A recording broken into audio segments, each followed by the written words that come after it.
Welcome back to Sisters in Hospitality. We are so thrilled to have you join us for episode 5. This podcast is all about celebrating the hearts, hustle, and stories behind the hospitality industry.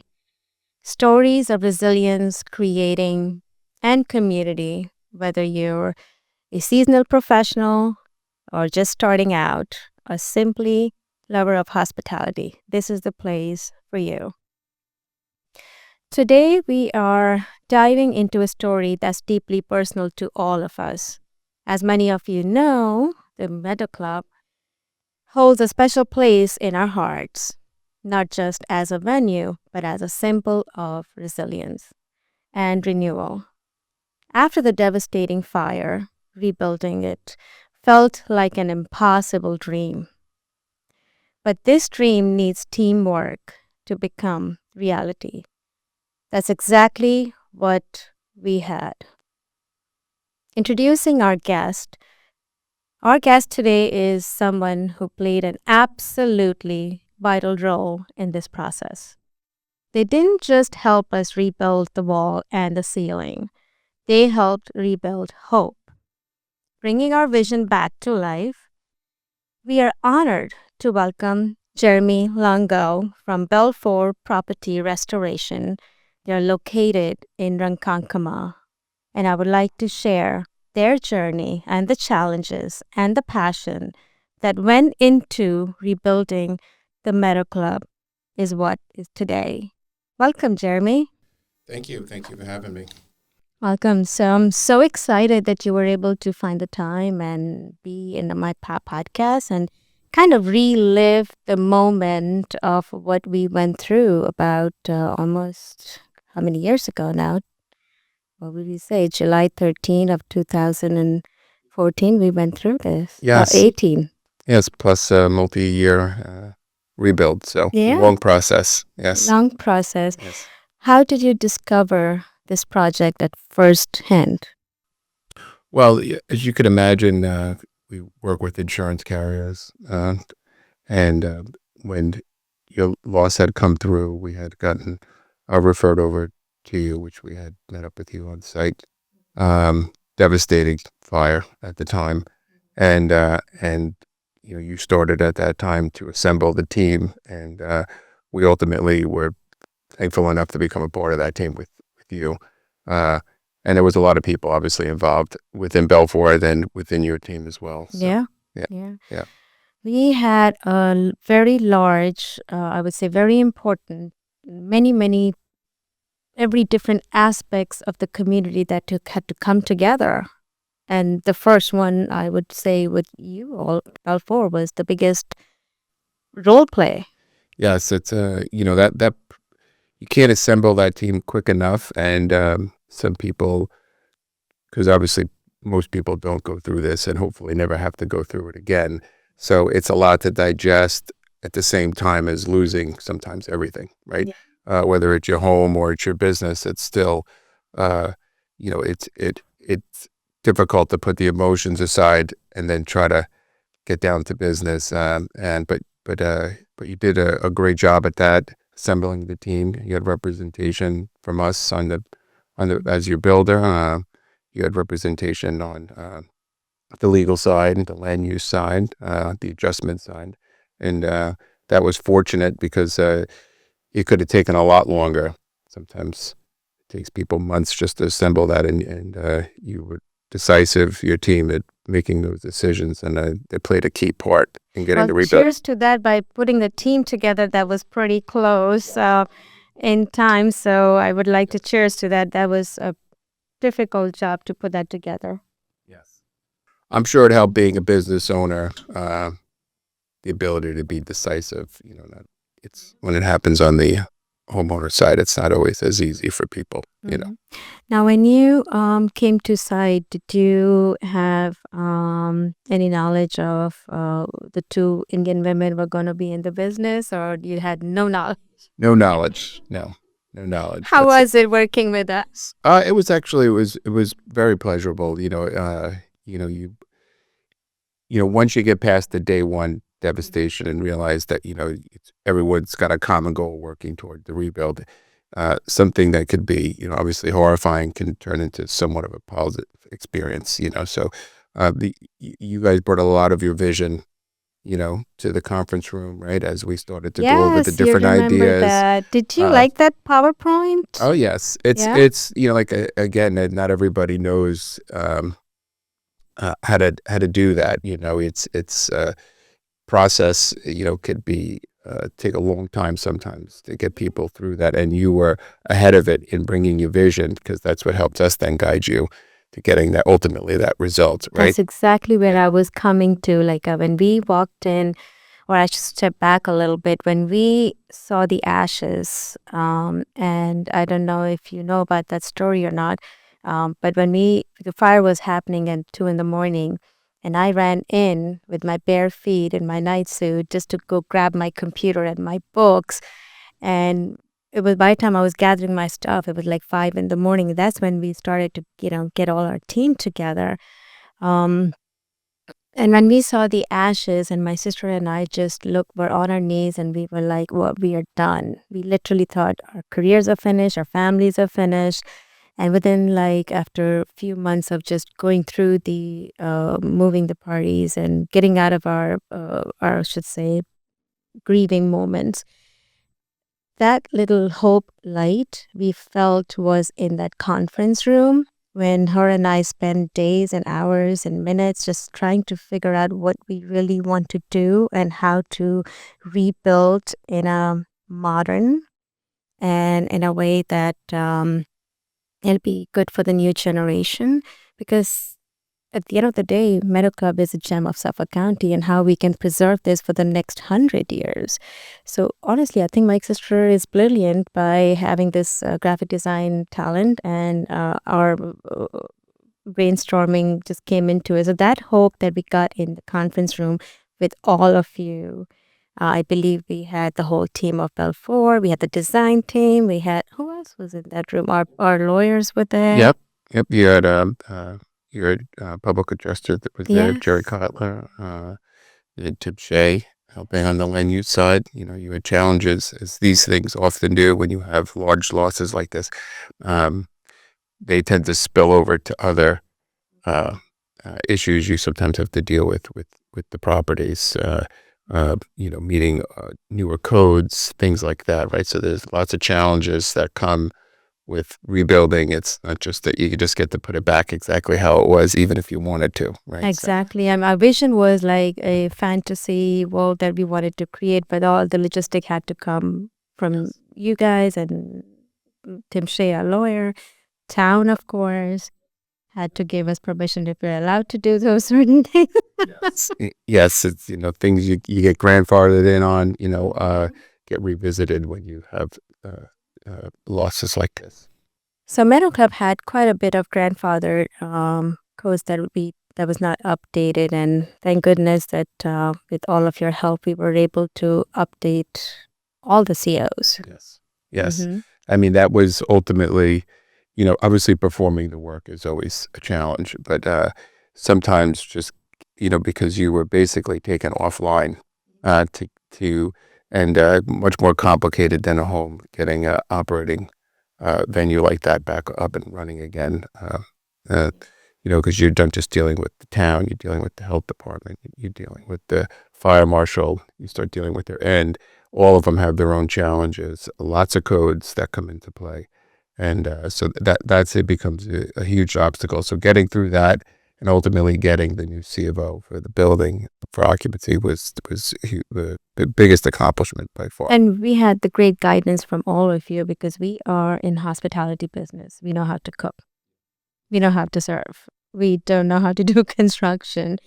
But with your guidance, I think let me step back. So when you guys saw me, did any of you in the room, within your team, ever imagine how is this woman going to be able to do this with us? Ever questioned your mind? We do so many jobs and so many of all different size and scale. And I have to tell you, anytime when you're dealing with people that are business owners, operators, it tends to be um, a little smoother in terms of because they have the ability to be decisive, make decisions, right? And not that a homeowner can't, but it's not necessarily their world. So I don't ever. I've been surprised so many times about people that I've dealt with and how much of a pleasure it's been to deal with them. Because uh, making decisions isn't always easy, especially when you're going through a hardship.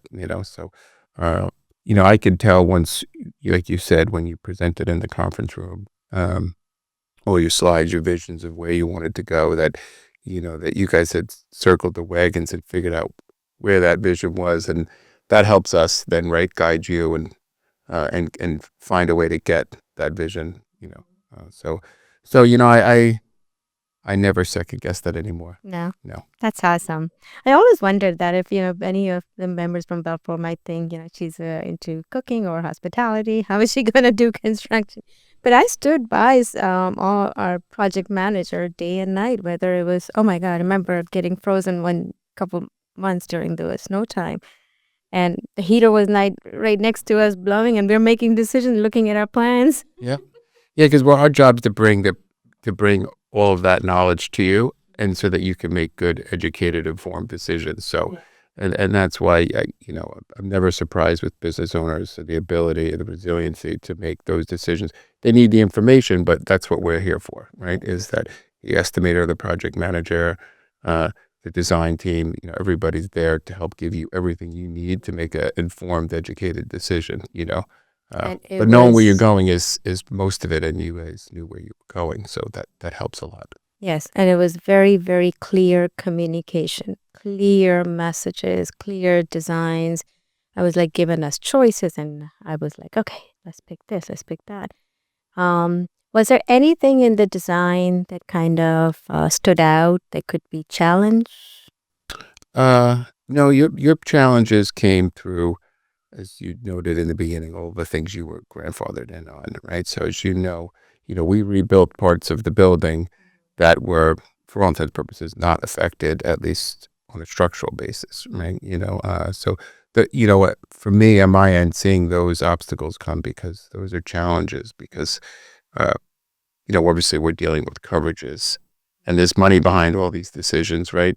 And so you're constantly challenged with feasibility, right? Like, how do you make something happen within the confines Yeah. of the budgets, right? So that's So a big as we challenge. kept moving forward, we had those challenges, and God knows every decision we made, we had to make another change order to that decision. I don't know if you remember. I don't. I'm very aware of all of that. Yes. So, although I have a great project team that's kind of boots on the ground and that you're dealing with on a daily basis, as you know, as a part of the setup, always a part of closing it out. And I'm in weekly meetings with them, uh, understanding where we are and where we're going on a weekly basis, so that as these challenges arise, we're always trying to come with solutions, right? It's saying there's a problem is one thing, having a solution, or maybe even multitude of solutions, so that you can make decisions, because it's a long process, right?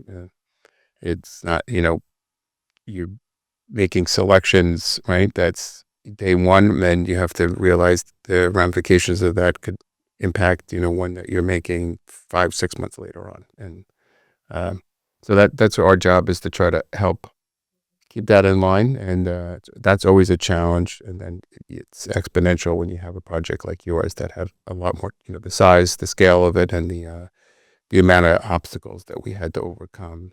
Mhm. Um, What was the most difficult obstacle that was the whole team had to make a very big decision? How did you overcome? uh, Honestly, the setup of this, with dealing with the insurance coverages, which we worked with your adjustment team, Jerry Kotler, and um, trying to find proper amount of proceeds to do the project.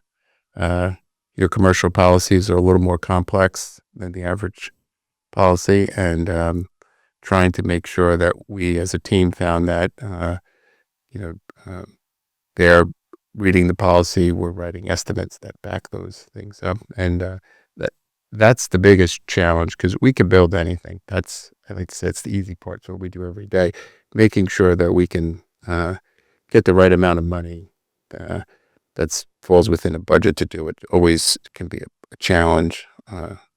So, what would be your advice for business people moving forward as to what to look for in situation like us? God forbid if it happens, what kind of insurance should we look for? Well, I think it's always good that you sit down, not just for your business, but even for your personal properties to review your policies and not just always look for the cheapest policy, right? Um, so, having a good insurance broker that you may be working with, taking the time to really understand it. Sometimes, and you're not expected to know policies inside and out, I mean, that's not technically even what we're to do, right, as builders, right, who are, but however, it is a part of our business, so we do understand them. Um, and, it's even pay to have somebody consult with you on it, to look at it so you can at least know what your exposure is, in the different types of event, right? So yours was a large loss event, right, which is sometimes uh, the policy is great for the average stuff that may happen, which is a lot smaller. And then when something big happens all of a sudden, right, that's when uh, you wish you had all the other bells and whistles inside your policy. But besides that, there were so many unexpected situation happen. So, what would you say our building was? How many percent burned? Well, structurally, you were probably only 15-20% structurally And then burned, damage. but ultimately affected and damaged was 100% of the building. And then we had the side wing that kind of collapsed. Yes. Yep. That was totally unexpected. Yes, it was. Not even related to the fire. It was not related. It was discovered, right? And obviously, the Meadow Club has gone through many alterations, extensions, and so on as it's through the years. It's been around a long time. I mean, I grew up in Port Jefferson. I know the Meadow Club as far as I can remember. Oh wow! Matter of fact, when my brothers were in school, their junior prom used to be there Gee, for years. Yeah. nice.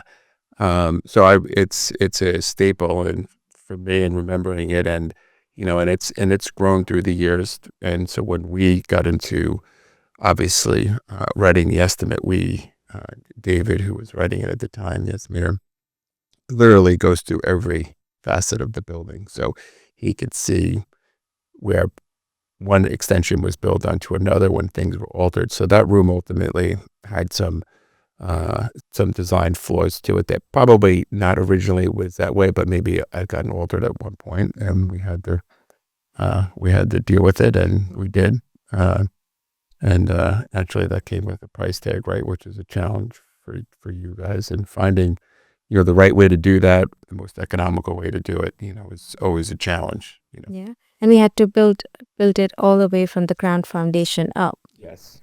We had to drop everything down, and that was a huge surprise. And that was right before I think a year after New Year's Eve. Yeah. Yeah, we discovered that ultimately the walls were being pushed out almost 3 inches. Probably removed some of the ceiling beams in there at one point, and the roof was basically pushing down on the outside walls. So there was no easy fix besides for taking it all the way down. Completely down, whole roof was down. I was so devastated to see. I drove by and I just turned my camera on and I recorded the whole, crane coming in and dropping it down to ashes. I'm like, whoa, it's like going through another tragedy again.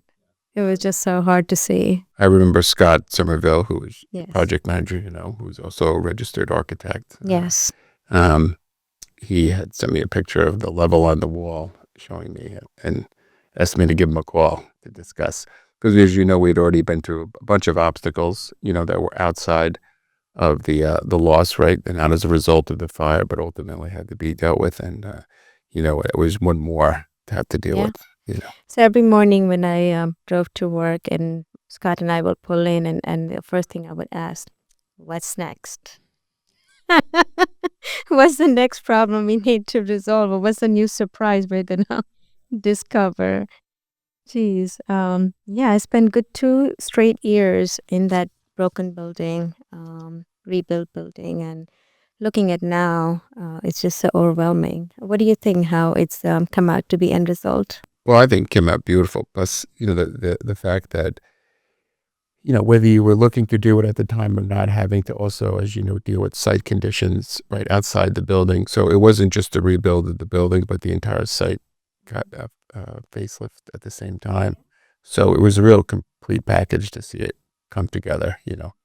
And it's always nice to deal with pre-existing issues that sometimes, if you're operating, you just never get it's not reasonable sometimes to deal with them. That was the time to do it, and you did, and you guys We did it the right way. We got it at the parking lot. Oh my God, we had so many wires in the ceiling from every different ownership. So that was perfect. They just clean everything up, put a new roof. Everything got touched, as you know, in the building, from the fire suppression systems, the fire alarms, the mechanical systems, the electrical, the HVAC. Everything was touched in the building, updated or replaced accordingly. So Shout out to all the vendors, all of them. Each one of them has spent day and night to just make sure everything goes correctly under the monitor of Belfor, and it was all done the way it should have been done from day one. But unfortunately, not a lot of people, have worked that way. But I'm glad that we were blessed to have a team like yours to get things done. Now, if you ever got a project like us in the future, what would you do different? well, we do get them, and unfortunately, often, Often. as you could imagine, we do have our office in Ronkonkoma, but Belfor Yes. is a global company, so we have. How big is your company? So we operate in, I think, 32, 33 countries. Our U.S. division is probably our largest. I'd say, we have multiple offices in every state that Mm-hmm. are operating. So we see, because it is just a reality of life, we see these all the time. And I have to tell you that, on yours, I don't know if there's anything on our end that there's always something, I shouldn't say that you can do different or better. I'll always revert to someone putting together the project team early and often creates successful projects. And that's really something that comes on to you, because we can't force people to work with us or put together the teams. And, but ultimately having that makes our job easy. So there's always things we could execute a little better, but the ultimately getting that team together and setting something up well makes the project go well. So it's really back on you, that you guys did the best thing you could have done, whether you knew it or not, and that was having that team together, that Tim Shea, that Jerry Collar, that Belfor, your own internal team of decision makers, because very easy for a day to turn into a week, turn into a month, that you're just losing time. And Till we find the right people. Yep. And that's one good thing about our family business, that my father has such good relationships with all of our community, and he knows so many people, and goes off to rubbing on my shoulder as well, being a businesswoman in the community, that we have some loyal, very, how should I say, a lot of good team members that we know that came up front and willing to help us to get through this as fast as we can. So that was amazing, and we're blessed. yeah, because there's the beginning process. It never looks like anything's happening, but there's a lot happening for months between settling these claims, setting up the construction process, the permitting process, the architectural process. So none of that starts until you assemble the team. And so it's a testament really to your team in making those decisions to put the team together. Because I can only do as well as someone allows us to, and you guys were great at working with one And time another. is money. And that business interruption is clicking every Yeah, day. every day. And our life was at end, and we just were very thriving to get this project going. Yeah, yeah. What does this project mean to you personally and professionally? Well, I'm always we do a lot of projects, as you can imagine. But I'm always involved in the larger scale projects, just because they tend to be more complex, more challenging. Um, and for me, the Meadow Club is home. So like I said, I grew up here. It's been a staple for us in our community forever. So when it happened, of course, my kids, my kids' friends, everybody knows, that we were working with you on rebuilding the Meadow Club. So it was close to home, and so it was great to see it come together because, often I deal with other projects where I may only be dealing with things at the office. I may not always see them. Sometimes I only see them once, and I may never see them completed. It's just the reality of being busy and running lots of projects. But the Meadow Club hit close to home, so it was just personally for me, it was nice to see to be a part of it. You know, my community members knew we were doing it, and see it come together and actually see it finished. Because I don't always get to see them, Yeah. unfortunately. Yeah. And we're blessed to have you. You're looking over the whole project and coming over and visiting, making sure your team was on doing everything, and just showing up was such a relaxed, feeling for us that, oh, he's Jeremy's there. He's on top of our project. You take care of it. It was very comforting. Yes. So I want to thank you for taking your time.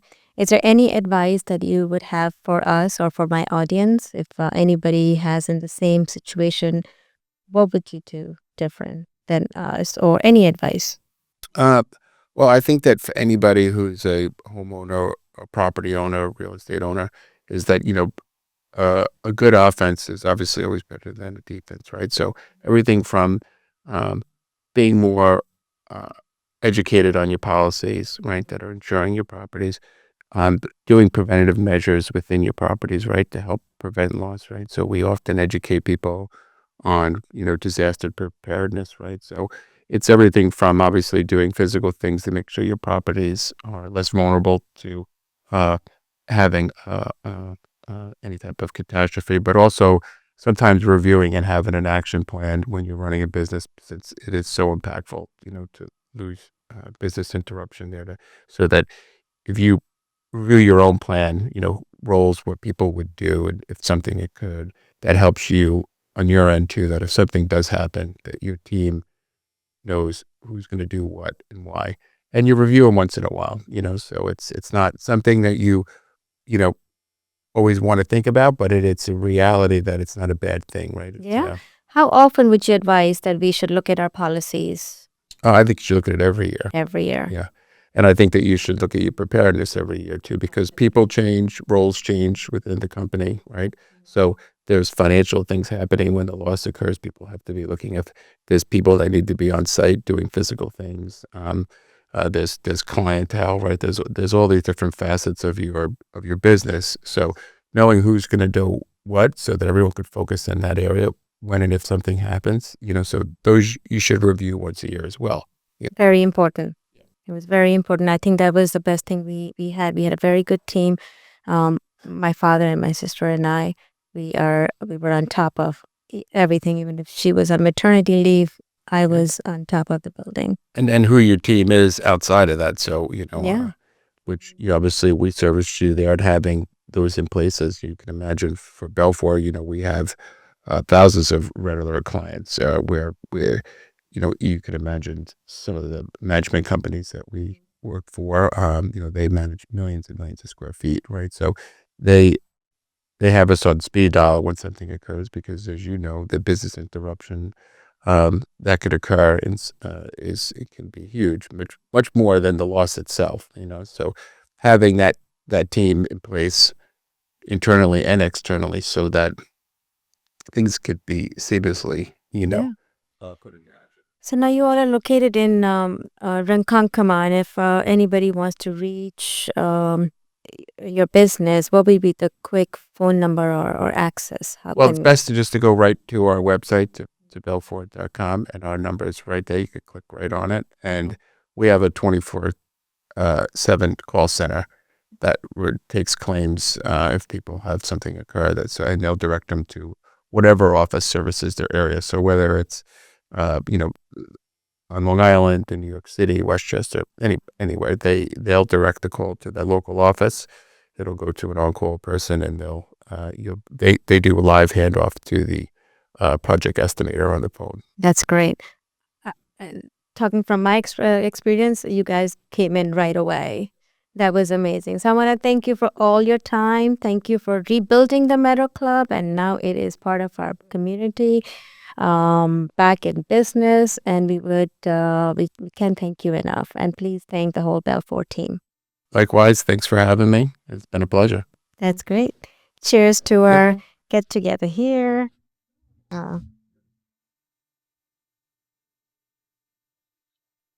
Thank you, our team, for listening to our Sisters in Hospitality. Stay in tune for our next episode of our next journey of moving forward all the insights of the Meadow Club. I'm Indu. Until next time.